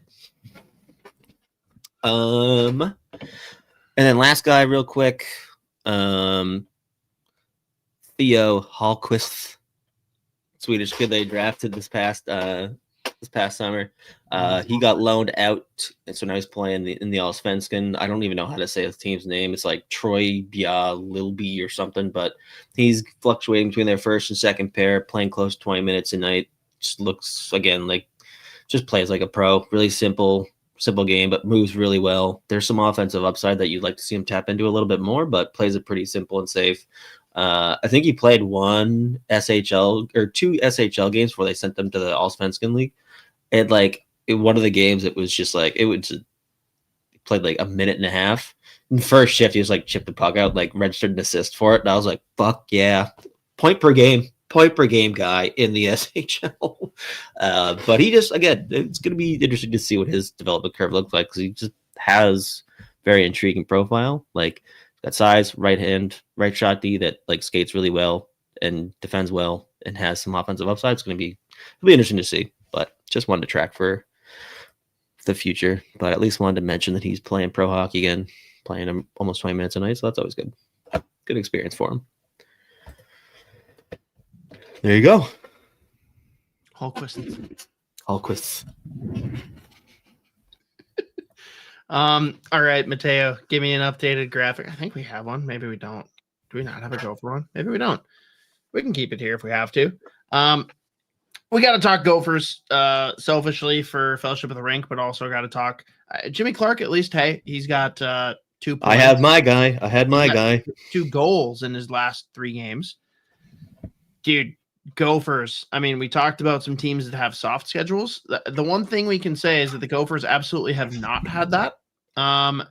Teams that they have played and their rankings. Let's see. Minnesota Duluth ranked 4. They will be playing Penn State this coming weekend. If all goes according to plan, I will be back in the press box. Please, please, please. I need to see that one. They played number 6, North Dakota. They played number 7, Wisconsin. Like, insane bloodbath of a non-conference schedule. And Bob Motzko said it himself. Like, yeah, I set up this non-conference schedule when I thought I was going to have a lot of guys back that didn't come back. And there's only 2 guys that I was like, yeah, I get you leaving. And that was Jimmy Snuggerud and Sam Renzel. Fucking Matthew Wood putting up a hat trick. Where the hell did that come from? We've got the one that still will baffle me forever is Kurth. I think he should have been back and he could have torched this year and had a lot of fun. I really like Chesley, whatever, dude. I think he was always just eyeing pros, but like going to Hershey, come on, you could have come back one more year. The one that was like really up, like very 50-50 for me was Oliver Moore. I would really, really like to have Oliver Moore back on this team. It would help so much in so many ways. But we can't ignore this past weekend, which was just a shit show. Before you go further, because it was, I watched that first game was stunning. But you only mentioned a few of the teams. First game. You mentioned just a few of the teams they've already played. Let me just rattle off again. And I talked about this last 2 weeks with Isha. They start with Michigan Tech, which BC. Is always a tough one. BC, who is BC? Is that even a team to talk about anymore? Not right now. They're looking rough. Nodak, very Duluth, Wisconsin, and then they finally got like the Notre Dame weekend. And then I was like, all right, they can parlay that into the LIU weekend, and it did not start well. So let's just dive into this weekend. The weekend that was Friday, 6-2 loss, dude, including a goal from behind the red line. Shout out to Jupe, Gopher Puck Live, with the diabolical tweet. All-time record between Gophers and LIU. 1-0 for LIU. God damn it. Man, first, this needs to be said because people... poor horror docs in the comments. Bro, I went to my first Gopher game in like forever on Friday. Dude, that sucks. Horror docs, you should be refunded. They should actually double refund you and give you free tickets to a future game. I am so sorry. So let me say, people are losing their fucking minds online, and I'll start with, that's your right as a fan.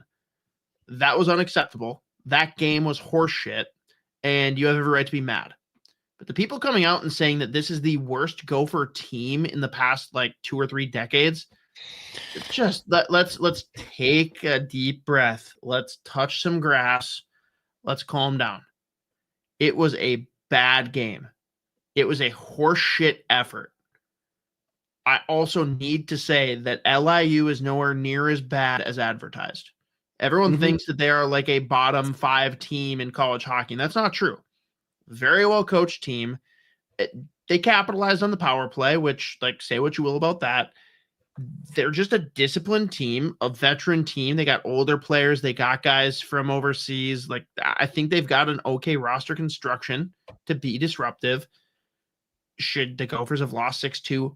Fuck no. No. In that game, again, I can count like 5 or 6 guys total that gave even the slightest fuck in that game. It was embarrassing. That second goal that they scored, they scored a freaking goal, Z, where I believe 3 different LIU players touched the puck in the slot, and there were 4 Gopher players in the slot, and not a single one of them got touched by a Gopher player. If I wasn't holding a baby in the hospital, I would have broken things. It was crazy. DePasquo played a great start to that game. He got hung out to dry. I give him 0 freaking blame for that game. Like, literally the 4th line, quote unquote, which, like, Tanner Lukey, thank you for coming back.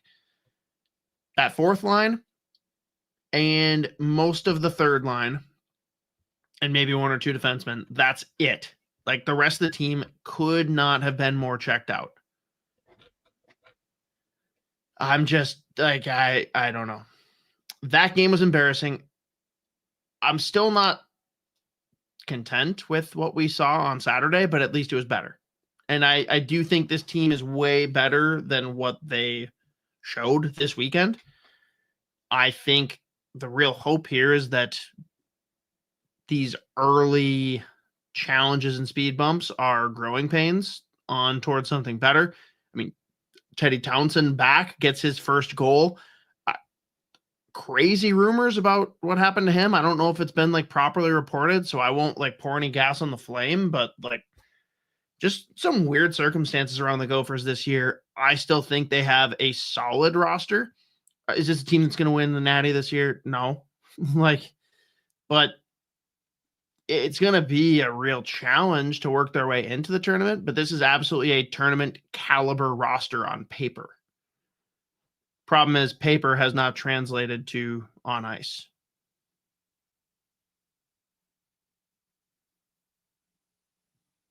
I think I just cut out.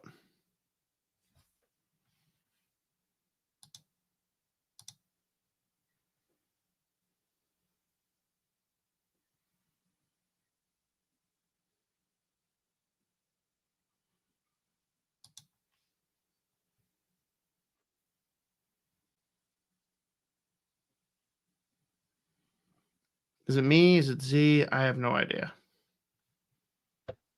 Was I just gone that whole time? I think it was me. Okay. Wow. It was a slow and painful. Sure, it was me. It might happen again.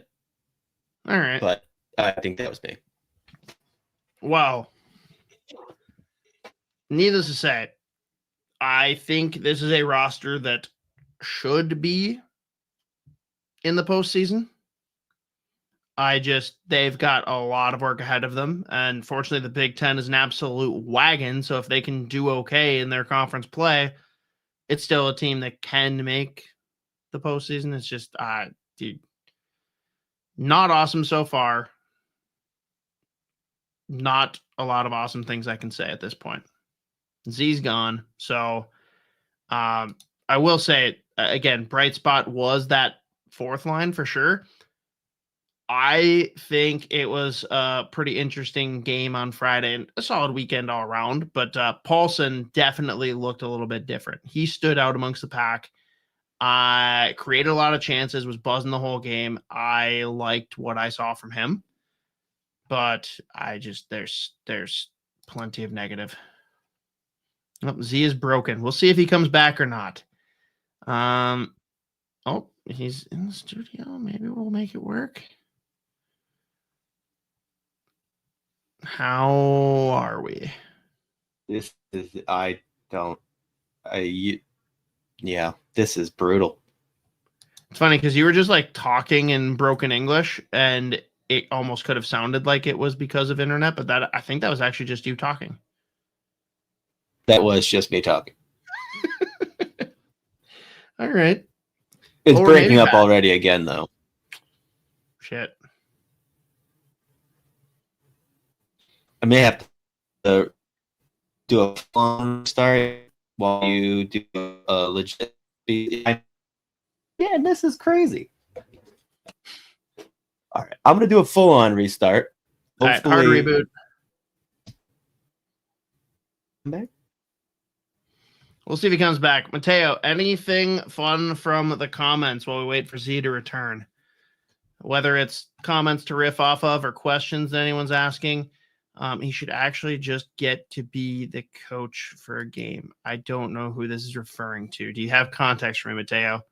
But yeah, Horror Docs, very sorry that was your first game. I'm not going to tell you to go to another game immediately.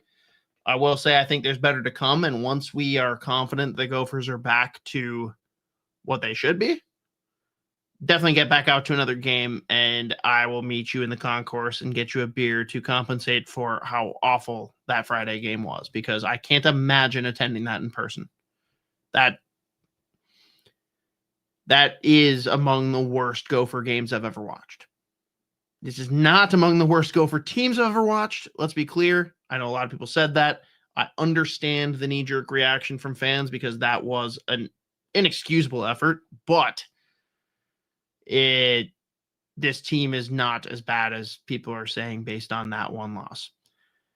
Gunnar Conboy is an all-time alt-name team that never was. That is a great name. Gunnar Conboy. All right. I'm in with it. Anything else fun in the comments? Anybody have questions? Anyone have things that you want us to talk about? I mean, my viewing has been very intermittent, hit or miss with everything going on, but happy to address anything while we wait for Z to come back. Nightingale or Carl for next Wild head coach. I don't think either of them take that job. If I could choose one of them, I mean, how do you not take the Zeev Buium whisperer in David Carl? Plus, just the age there. He's going to last forever. I don't know. They're both great coaches. Honestly, I don't know that either of them should be jumping to the NHL, at least not in the immediate future. It is going to be interesting, though, to see what changes with this shift to CHL players being admitted. I mean, obviously, Nightingale's already tapped into that, and it's worked out well, but it's just going to be interesting to see how parity shifts in college hockey. And I'm very, very curious, and I'm sure we'll talk about this in weeks to come, but there is a deadline that's literally right after World Juniors for players to decide if they want to leave NCAA and return to their CHL teams.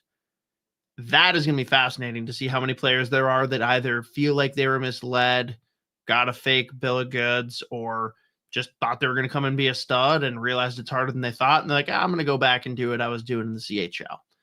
I think that could be very interesting to see, because if half the guys leave, maybe this isn't going to be a thing like we thought it was.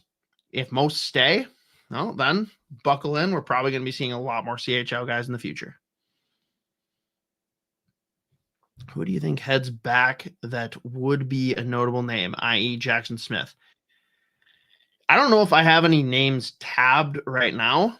I mean, the funny one is, like, a lot of people are getting on Gavin McKenna so far for his play, and I don't think anyone should have expected him to torch out of the gate, although their schedule has been pretty soft. But, like, you had to know there was going to be a learning curve for Gavin McKenna coming into college hockey. Nosy?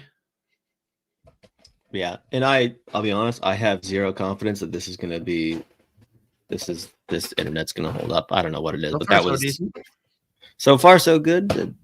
We can all right, we can kill this. We can move on. Let's shift to, I mean, you tell me, do we want to save top 16 NHL draft prospects for next week when there's hopefully better internet, or how do we want to proceed?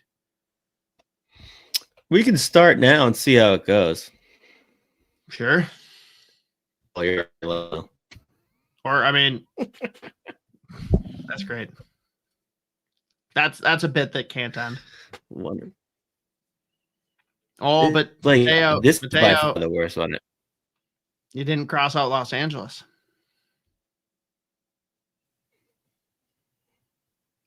Oh. Yeah, your internet's bad. That was real delayed. Yeah, it's horrific. All right, yeah. Hey, I'm with Mateo. Let's just let's talk Mammoth quick, and we'll end it, and we'll come back and do a proper NHL draft prospects next week when there's internet.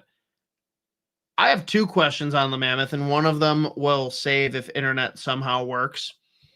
But let's just start with this team looks great, very fun.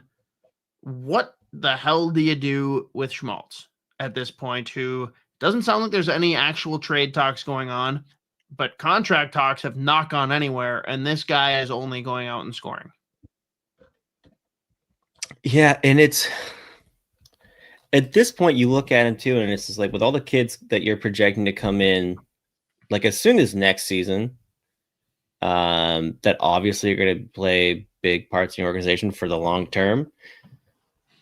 You have to wonder if they are looking to go out and add at the deadline, he might be able to fetch you a pretty penny. That being said, what's the kid's 29?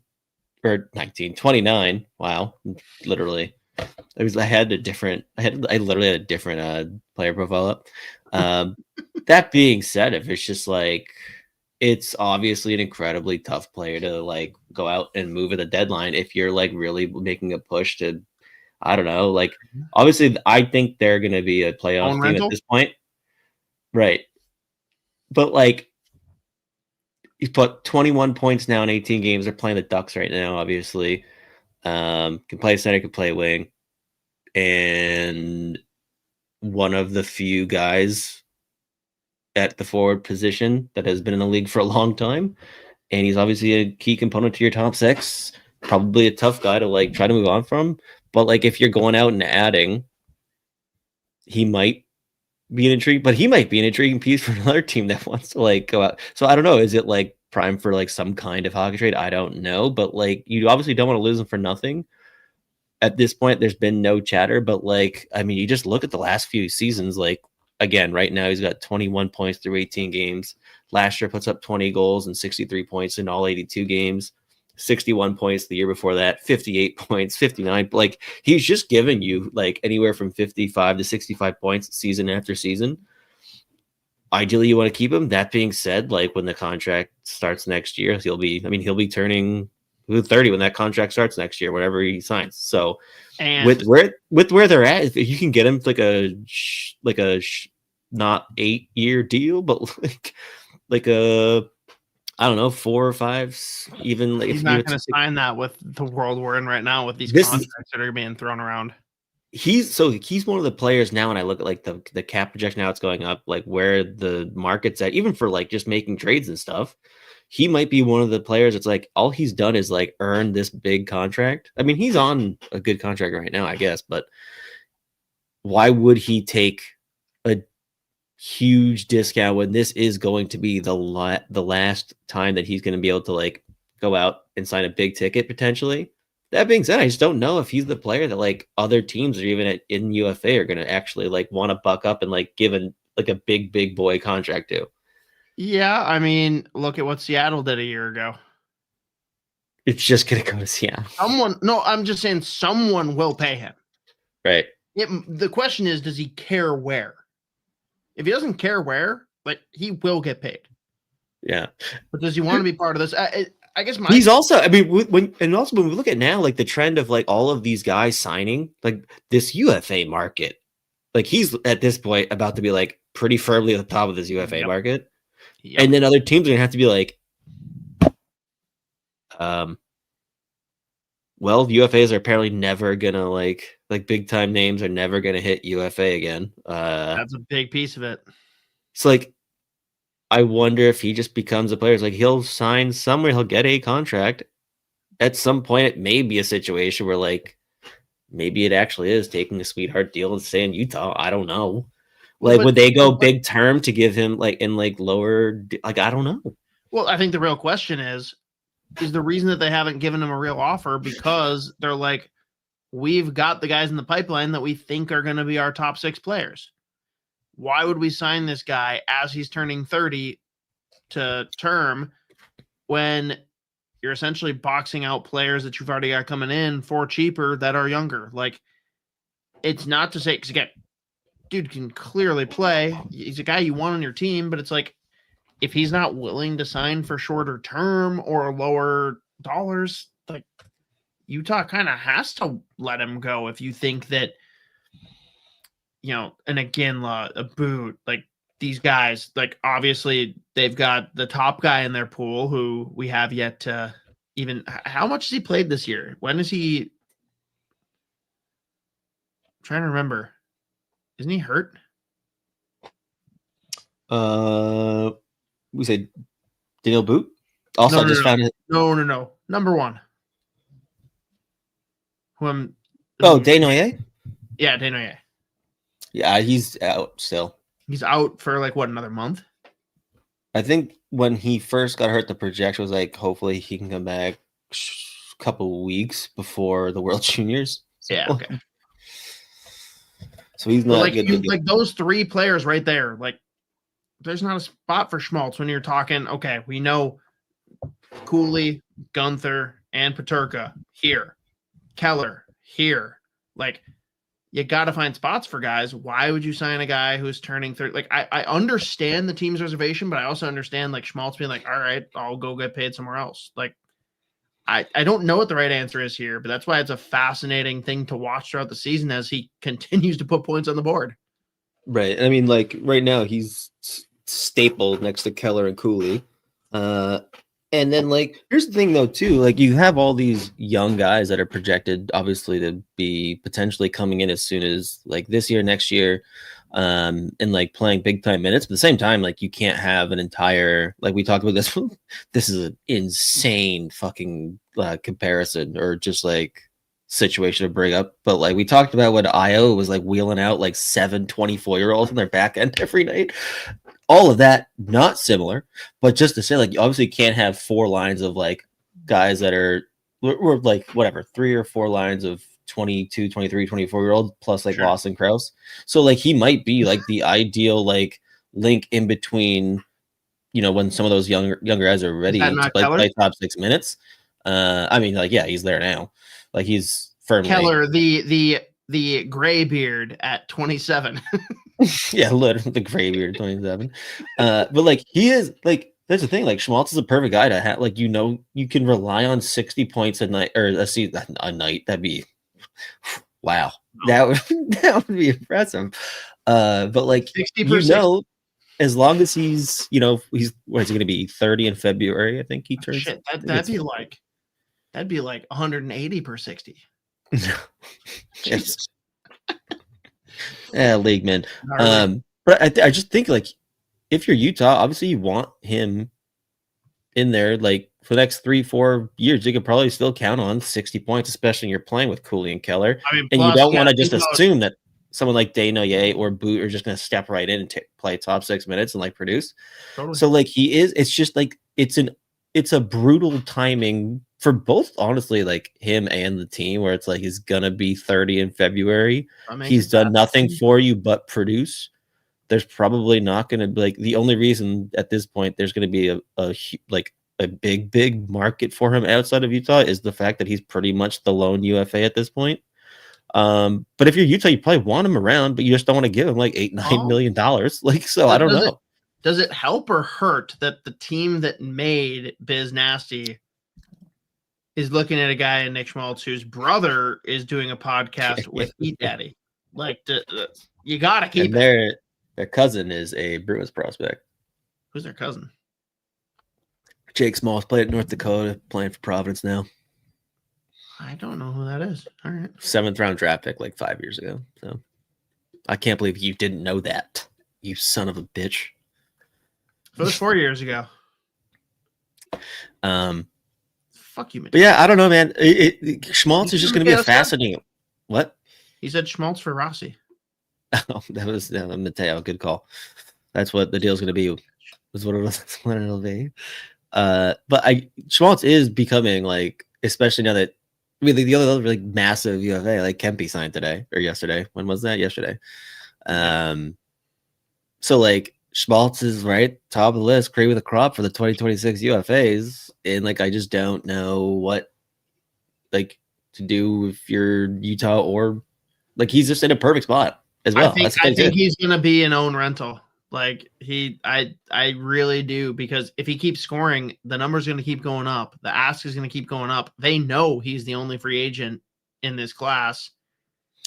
If Toronto continues to tank, bring back Michelli. Save Michelli from Craig Berube, because I think Berube hates his guts. You could bring back him and Max Domi. You could bring back him and Max Domi. The best because Craig Berube also hates Max Domi with a passion that it's an unbelievable. We're going to talk about people that Craig Berube hates. A little over a week ago, it might have been a week and a half ago. Jeff Merrick is like, "How about this freaking paradox? What do the Toronto Maple Leafs need more than anything this season? Someone who can skate." You know who's available right now? Jordan Kyrou. Can you imagine him being traded to Toronto with Craig Berube? That's poetry. Also, now you say Jordan Kyrou. Now you say Jordan Kyrou, though. Keller, Cooley, Kyrou. So a Kyrou for Schmaltz, straight up? Yeah, that'll be. Didn't the Blues do his brother dirty though? That's where he was playing. Yeah, it's tough. But I don't know, man. Schmaltz is just in that weird spot, dude. Like I think he's in a great spot. I think the team is in a weird spot with like, how do we handle this? Like, all he has to do is keep on going out and playing, and he's either going to get paid there or somewhere else, or he'll have the opportunity to sign for a deal, quote unquote, whether it's less term or less dollars if he chooses to stay there. Yeah. I don't know. But it's going to be fascinating to watch. But all right, since your internet appears to be okay, knock on all the wood in the world, you're not the only person in the world who liked Dmitry Simashev, but you were definitely higher on him than some. And God, is he fun. He's here. He's doing things. Assess. How do we feel so far? Or I guess, I don't even know where to go with this one. Like, are we happy with where he's at? Do we see a lot more room for growth? Like, just give me whatever you want on Simashev, your boy, who he had to have been like a top 3 just conversational player for that draft class for you. Yeah, and I mean, if you just look at his stat line, it's literally the exact same thing that we would have talked about in his draft year. Like right now, like he's got 18 games played, he's got 0 goals, he's got 1 assist, right? But like you watch him play, and especially now he's playing, like tonight he's playing, or well, I think almost exclusive at this point, he's playing top pair with fucking Sergachev. But you just, there has to be a point where the offense does click, because there are just so few players with his overall profile where he's 6'4", one of the best skaters at his position in terms of just like raw skating ability, like how well he moves, the speed, the agility, like evading forechecks, like he defends really well. He can play like he does play physical. He checks every single box, and like when you watch him play, you watch us play with the puck, you're just sitting there like, there should be more offense there. I just don't know if it's like, if it gets to the point where he's just like one of those guys that's such a mobile, agile defenseman, it's like he needs to be moving almost in order, like they get into the offensive zone, like he's just like dishing. But like, I don't know. It's crazy to me that he's got 1 point. And I'm like, wait, this is literally the conversation we were having in his draft year, where it was like, it doesn't really make a whole lot of sense that like I think it took like the 20 games before he got a goal or an assist in his draft season. playing in the MHL, which is almost impossible when you're as good as he is. But the sky's the limit when he really. I mean, this is his obviously now played 18 games this year. I don't think he played any. Yeah, he didn't play any last year because he was in the KHL still. But God, he is just like if you were to design a defenseman in a lab, like it just looks like Dmitry Simashev, and the offense should click eventually here. Like it should. That being said, again, like this is what we've been saying for fucking like 4 years now. I need to pull up his like KHL stats too, because I think it was pretty much the same thing. Like last year, 56 games, 6 points. Year before that, 10 points in 63 games after he got drafted. So like it's just like it's fascinating to me that this is continuing to be like the storyline. But I still think as he continues to adjust to the NHL, like I mean, there's still growing pains. Like regardless of how good the players that he played against in the KHL are, like regardless of how good that league is, like the NHL is like a different beast in terms of like the speed, the way they play, and everything like that.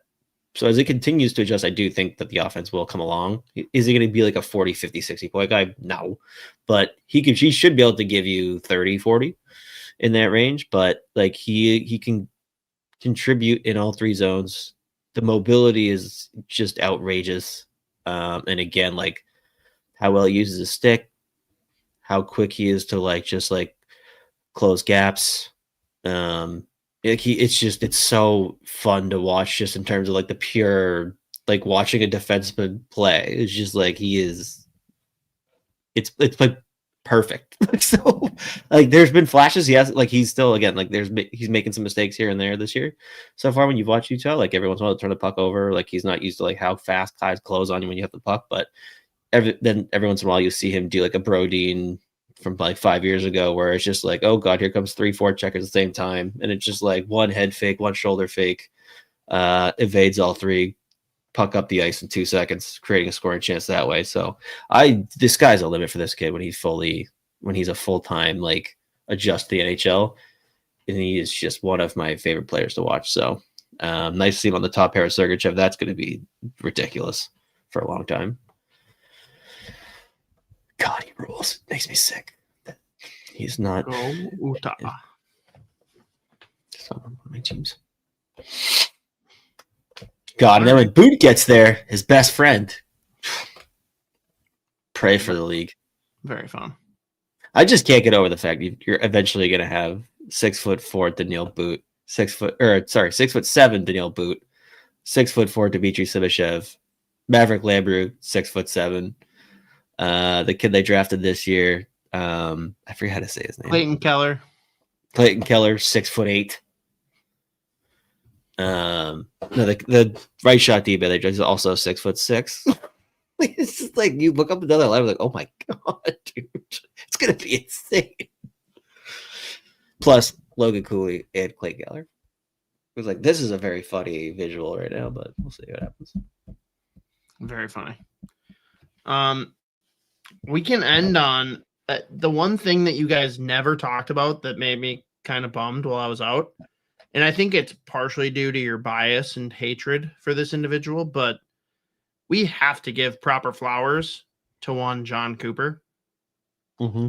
I know that pains you. Mm-hmm. Do you know what I'm referring to? I feel like when you say it, it'll hit me immediately. I'm going to do my best on the spot to directly quote it. All right. On the TNT. Oh, yeah. Okay, yeah. Hey, Ace. Coop here. Wondering, that nickname, did you give that to yourself or was that assigned to you? He was fucking pissed. He almost. Like, he tried to downplay it as if he was like kind of like, he wasn't joking. Like he wanted to punch John Cooper in the face for that question. And bravo, John Cooper, you're my fucking hero for asking that question. The ace here thing is insane. The fact that he like plays it off as if like that's just what people call him. Like I'm so happy he did that.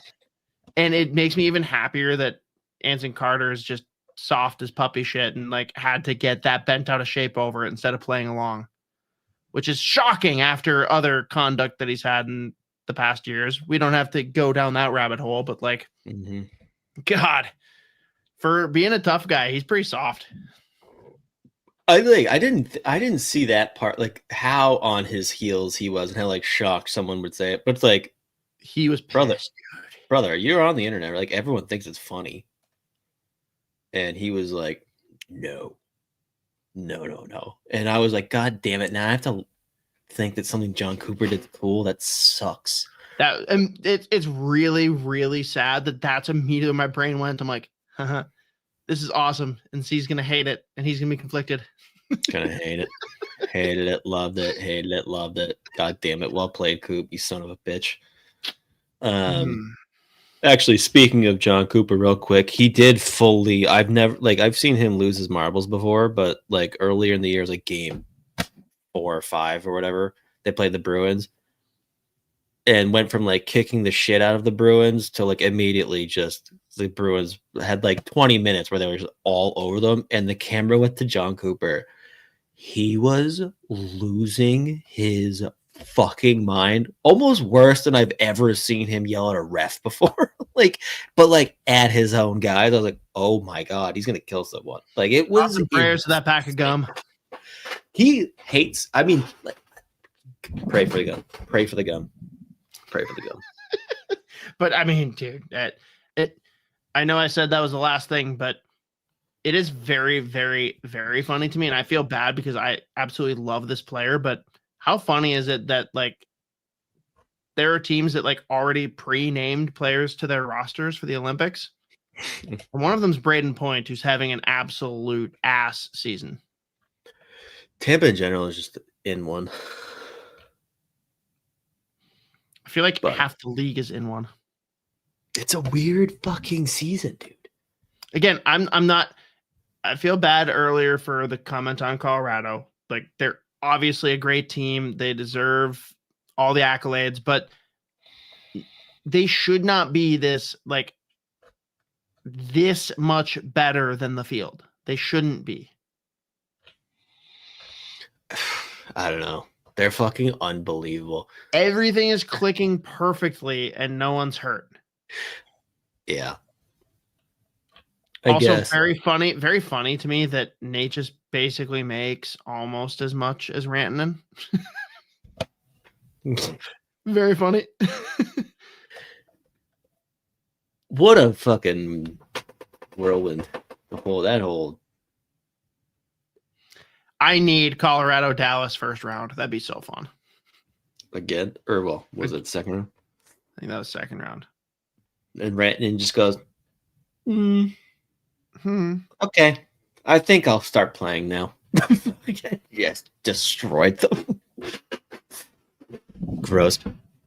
By the way, Brad Marchand, he might play till he's 50. What he is doing is... How about that? Go ahead. So he 1-1 tonight again. So he's got 1, 2, 3, 4, 5. A 12-game point streak. He's only had 2 games this year, but he doesn't get at least 1 point. He's got 13 goals. Like, I love this man. I love him. How many Dairy Queens is that man gonna open? All of them. He now runs. I randomly catch myself thinking about the fact that no one on the team knew that he was posting his diabolical Instagram posts targeted at the former teams. He's in it for the love of the game. That part of the Nate Schmidt interview lives rent-free in my brain, and I love it so much. That's the thing with him. He's in it for the love of the game. Like, he is just in it. Like, if he goes too long without being a fucking rat and pissing off like 200,000 people at a time, he's like, how do we take the Phil Kessel, nice guy, tries hard, loves the game, and pivot it like dirt bag, like watch your blind side, loves the game. Also, a very funny like career trajectory about how teams fans of other teams feel about him. Like, I still do hate him, but I kind of like him now. Fuck. Like even this year, even joining the Panthers and him going like full rat mode every once in a while. I'll be honest, when he ripped apart Darlene's fucking helmet, that was, I was gonna say top Darlene 5 for sure, moment. dude, fuck Darlene, dude. Poor bastard. They're cursed. No. You know what's going on with him right now? No. You know he's taking a leave from the team. Oh, right. Yeah. Wait, I didn't because his actually wife had a heart transplant. Oh my god. Dude, fucking insane. So Jesus obviously, Christ. like all good vibes, thoughts, prayers, however people do things, like to them, that's Jesus gnarly. Christ. Like I don't even know how that kind of shit happens, but Really? yes, the prior to all of that happening, the exchange with him and Marchand was pure comedy. But what I was actually going to pivot to initially when Marchand came up, Marchand's female counterpart, Abby Murphy. Holy fuck. Her and Taylor Heisey are a problem for Team Canada. Yep. Shout out Taylor Heisey. Get your waggle on. That is a bucket. Sick hat. I also love just like the cojones. Well, I guess I don't know how else to phrase that, but to just be like, hey, we want to make a hat. Like, yeah, just have me celebrating on it. Like, yeah. You're going to see this a lot. Brock Faber's doing dogs for the 3rd time. Taylor Heisey, yeah, just put me on there. But also that Brock Faber one might be my favorite hat that Waggle's done. Look, for the people, Z, you'll love this one. It's literally 2 dogs sitting on a dock. Like, how do you not like that wins? I'll take 40 of them. As I make fun of him for only doing dogs, but also like fucking King Move only doing dogs. King Move, like I think he's made like 3 different dog hats with them. In my head, it's very funny if he goes like every year of his career in the NHL, he does 2 or 3 every single year. All of them dogs. Nothing to do with hockey. Yeah. It's great. I mean, we've really ragged the puck here for a little bit here, but considering my internet just did just insane behavior from my internet over here. Next week we can do what we mentioned we were gonna do before with just some NHL stuff as it's the last one before Thanksgiving. But then full top 32, I think at this point may as well. It is very funny how Canadians are like so fast to call out like, oh, Canadian Thanksgiving is better. Like, oh, American Thanksgiving. If not for American Thanksgiving, how would you know whether or not your team's going to make the playoffs? Literally until the trade deadline. It's the only other way to know. If not, it's a very funny gauge, by the way. Also, Thanksgiving is the best holiday. Anyone that wants to argue can fight me. I will literally give you like a 10 bullet point outline of why Thanksgiving is the elite holiday. I'm with you. What's number 2 for you?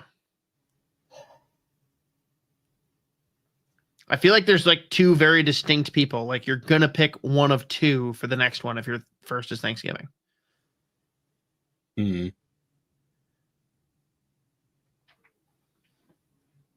I'm probably in the minority with my pick, but it's definitely one of 2.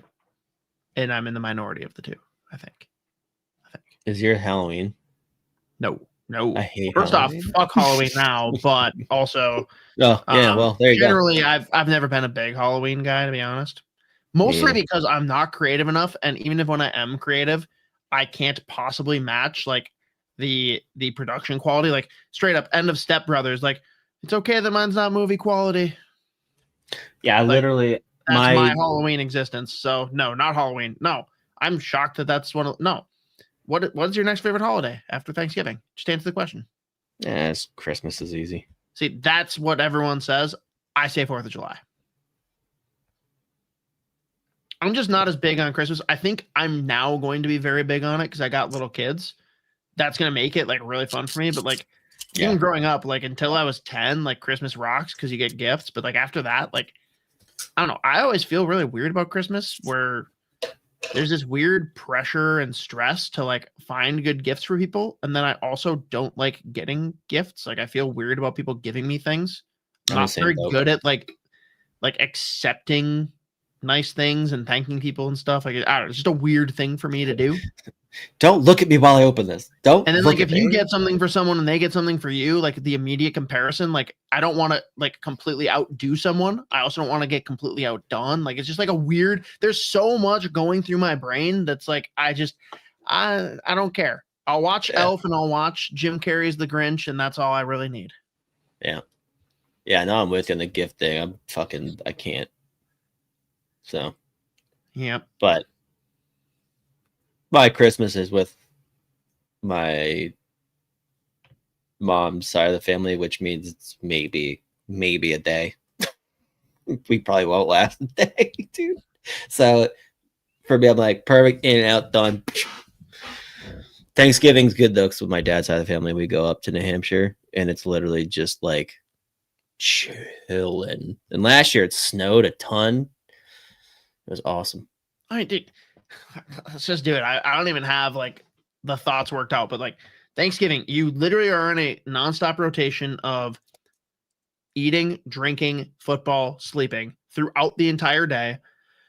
It is the only holiday where you are guaranteed 3 subsequent days of no fucking work. Like that doesn't happen with other holidays. That's not a thing. And I'm just all about a holiday where all you do is eat and drink and watch football and nap. Like, I don't know how much more you need than that. Yeah, I want a blank itinerary. There's a word bank that you can choose from. But that is like wake up till sleep. There's 4 options. You do them however you want to, whenever. That's it. Blank itinerary. Mm-hmm. It's magical. All right. That'll about do it, though. That very much does it. Welcome back, brother. Good to have you back. Good/weird to be back, but very good. Fucking rates. But yeah, no, big time draft show next weekend. See how long it takes me to get through the full 32 and how many times I change the order. Next week and weekend. I'm just going to keep talking about it. Show and I'll just like walk to the drop and just nonstop. Just keep going. I don't know. He could sneak into my top 44. Dude, a live show with Judd bracket at the drop. That's how we end this show forever. Catered. That's the finale. Catered by the port. I don't know that the drop would allow food that nice into it. You should see what people bring in. It's very funny sometimes. Fancy? Yeah, there's been a couple weeks ago, someone brought in like a fucking like tray with a thingy on it just to be funny. But then a tray with a thingy. What's the fucking? I don't fucking know. Lobster. Lid. Oh, got it. So like you're talking like room service, like yeah, got it. Okay. Great. All right, yeah, we need to end it. Jesus Christ.